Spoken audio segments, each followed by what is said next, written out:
right, folks. Our time is coming up 8:32, and if you are a fan of the United States Navy's Blue Angels, or perhaps even the United States Air Force Thunderbirds, you're going to want to stay tuned over the next few minutes because I've got a very cool interview coming up. I'm joined now via way of telephone by Ryan Notoff. He is... He's got a YouTube channel called Blue Angel Phantoms. You can follow him on Instagram and on Twitter. His grandfather, Butch Voris, was the first ever Blue Angel.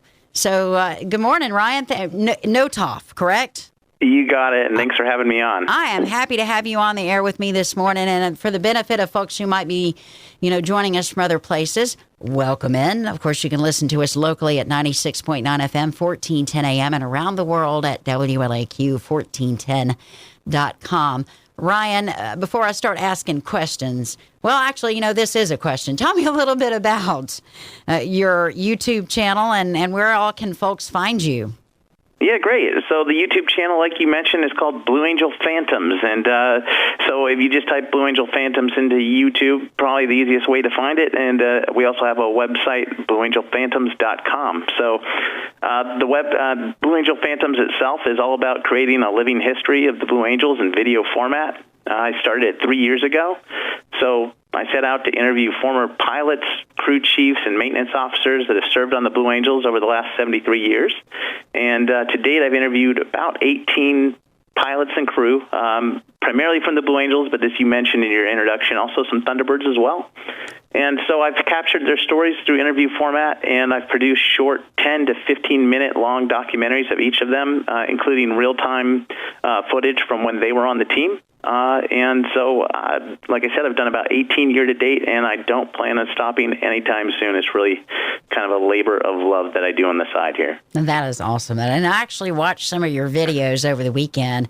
They were pretty fascinating, especially the former Blue Angels pilot that got to fly with Tom Cruise as Tom was making his decision as to whether or not to be a part of the first Top Gun movie back in the 80s. Yep, that's Kurt Watson. I had a great chance to meet Kurt several months ago. He lives up in the Dallas-Fort Worth area, and I live in Austin, Texas. So we were able to connect, and yeah, Kurt has a great story, and he was actually a pretty famous football player back in his day as well. In college, he was called the Crossville Comet, I believe, playing for the University of Tennessee football. And anyway, yeah, so, as the story goes, Jerry Bruckheimer, who produced Top Gun, was trying to convince Tom Cruise to take the role as Maverick in Top Gun, and Tom Cruise was not completely sold off on doing it and playing the role of Maverick. So they tried to get him a ride in a real jet over at the Top Gun school, which they weren't authorized to do. So someone placed a call to the Blue Angels, and the number 7 pilot at the time, who traditionally does the media rides and flies to celebrities, wasn't available because he had just had his first child, and Kurt Watson was serving as the slot pilot, or number 4 on the Blue Angels at the time. And he got the phone call and said, hey, no problem, send Tom Cruise out to El Centro. And so Tom Cruise showed up at El Centro. They put him in the back of the plane. I think Tom Cruise was about 25 at the time, and they took him up and yanked him and banked him. And as the story also goes, Tom got a little sick in the back of the plane, but when they landed, he got right out of the plane and went right to the payphone and called Jerry Bruckheimer and said he would take the role as Maverick. And so that is how the story goes and how the Blue Angels were involved in convincing Tom Cruise to take the role as Maverick in Top Gun. That is awesome. That is awesome. And I'm so looking forward to the sequel to that movie coming up this summer. So I want to ask you this, Ryan. What got you started with your YouTube channel and social media, your website, and what are your ultimate goals for this endeavor? Yeah, it really does date back to my childhood. And you mentioned in your introduction that my grandfather was Butch Voris. I had the great privilege of growing up about 90 miles north of Butch. I lived in a town called Saratoga. Butch lived in Monterey, California. So you can imagine we spent a lot of holidays, birthday parties, summers together. So I got to hear a lot of great stories growing up about Blue Angel pilots and flying with the Blues and things of that nature.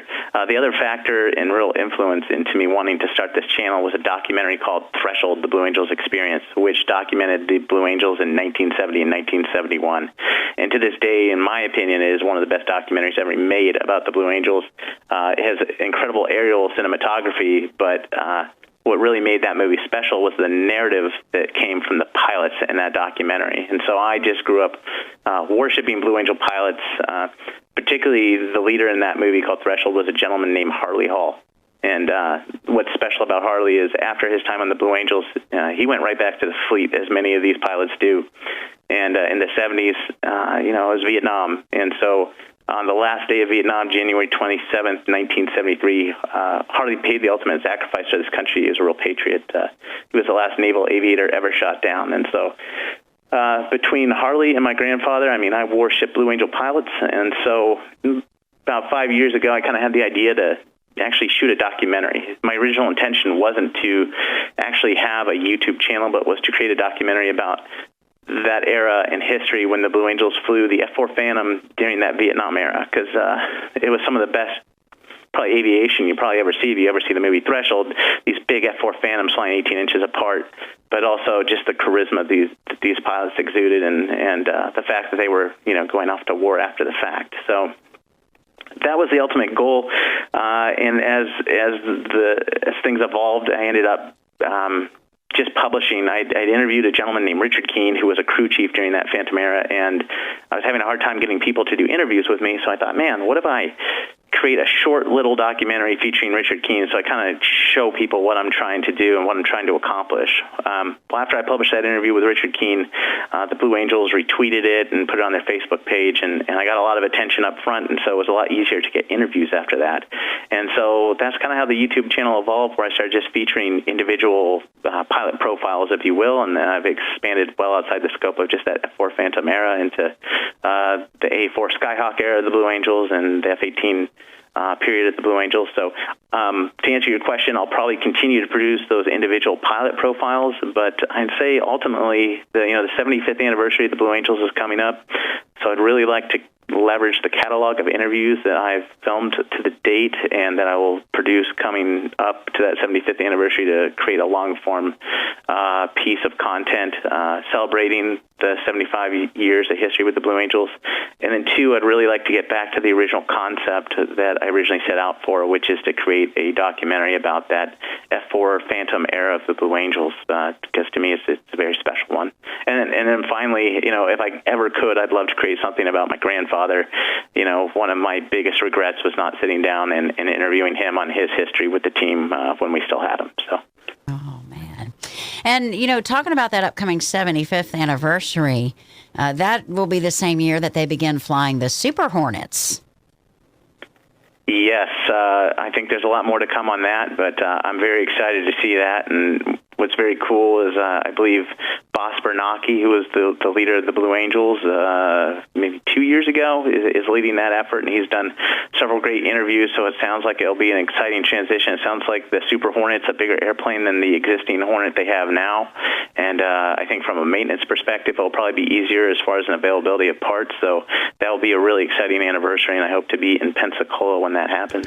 That would be awesome. And you were talking about Ryan Bernanke, the former boss of the Blue Angels. He was with the Blues when they performed here in Rome, Georgia, as part of Wings Over North Georgia in 2017. That was a very cool event, and he was a very nice person. Yep, so. I've had the privilege to meet him once before, and he is about as nice as they get, and you got to spend about a half hour with him, and that is something that I very much cherish. He's a very special individual, and just about as kind as they come. Awesome. So you were talking about your grandfather, the first Blue, Butch Voris. You did get to spend some time with him, and I know that feeling of wanting to talk to your grandparents before they passed away, maybe regretting things that you didn't learn. My grandmother on my dad's side was really good at canning, and I wish I'd learned from her before she passed away, so I can totally empathize with you on that. But did you get to spend a lot of time with your grandfather, and did he give you any advice that really spurred you on towards your endeavors? Yeah, I spent many yeah, I spent a lot of time growing up with my grandfather. Like I said, we lived very close to each other, so a lot of holidays and summers together. I got to spend summers at his house. But as far as advice, it's something that resonates with me now that I'm an adult. Didn't resonate with me as much when I was younger. And, ironically, I've recently heard very similar advice from one of the maintenance officers I interviewed, a gentleman named Al Edmondson, who actually says it in the video that I published. But, with me, I've never been very good at anything naturally at life. And so, Butch was, nothing comes naturally to anyone. It's about the work that you put into it. And so as an adult now, I realize the importance of that. And so very much, it's all about the work. It's all about the time you put into something. Nothing comes naturally. So that's probably one that sticks with me. Awesome. Now, among all the interviews that you've done, what would you say has been the best one? That's so hard because I love every single one of these guys. They are such great people behind the scenes. They truly are. So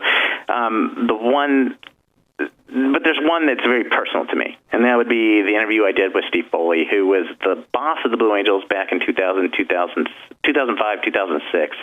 And the reason that was so personal is, my grandfather passed away in 2005, and we held a memorial service for him, and the Blue Angels actually performed a flyover that memorial service. It's actually Boss Foley that led that flyover. So Boss Foley was very nice to take time out of his day. He's still, very much a working professional, and he met with me at his office and to film an interview. And during the course of that interview, he shared with me that was the biggest honor, or one of the biggest honors of his time on the Blue Angels, was performing that flyover of my grandfather's memorial service. And to me, that was just a very impactful day.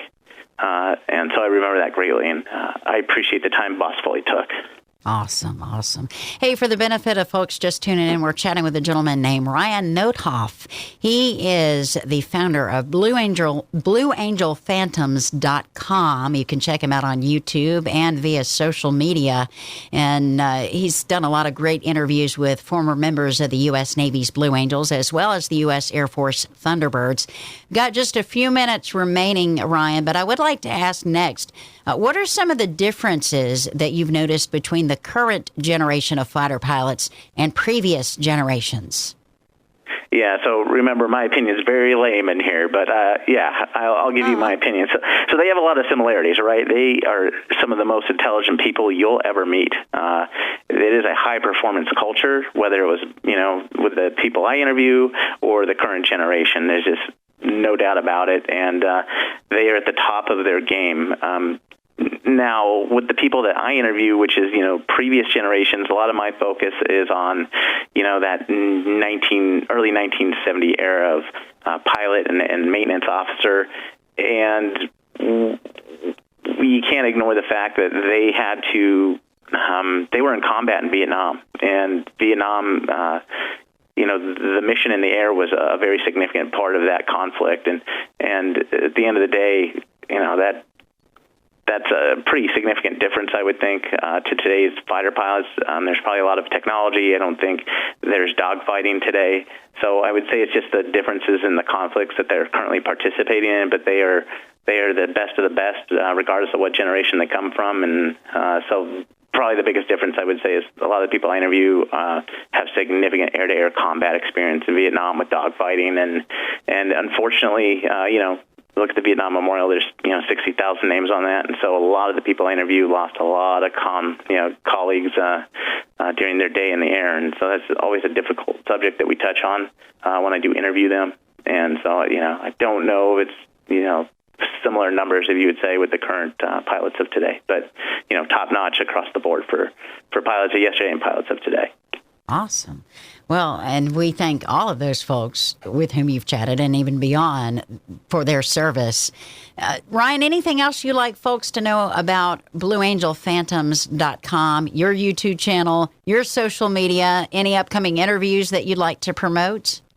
Well, I'll keep producing as many interviews as I can. I've currently aligned and have been working very closely with the Blue Angels Association, which has been very kind. They are kind of like the alumni group, if you will, for the pilots of the Blue Angels. And so we've more or less formed a kind of like an unofficial partnership, if you will, where they are making sure I'm invited to any kind of gatherings where there'll be a lot of pilots or crew. And so I was recently at the Blue Angels homecoming this last November and have a number of interviews archived that will be coming out probably in the new year here. And yeah, exactly. So specifically Gil Rude, who is the leader of the Blue Angels back in 1986, 1987, and 1988, he led the transition from the A4 Skyhawk to the F-18 Hornet. So that'll be very relevant as the Blues move from the current configuration of the Hornet to the Super Hornet. He is a great guy. He's actually the first boss I ever saw in an air show in 1987. And it was ironic because my grandfather actually interviewed him on video as well. So it was a privilege to be able to interview Boss Rude. He's a very special individual, and looking forward to pumping that out. But yeah, you can just continue to follow me on Blue Angel Phantoms on YouTube, or I have a website, blueangelphantoms.com. And I really appreciate you having me on today. Oh, happy to do it, Ryan, and I wish you the very best of luck with all of your endeavors. Again, we've been chatting with Ryan Nothoff, Blue Angel Phantoms, the website, the YouTube channel, the social media outlets. I'll tell you what, if you are into aviation, you're going to want to check these outlets out. Thanks so much for your time, Ryan. I hope you have a fantastic day today. You too. Thanks so much.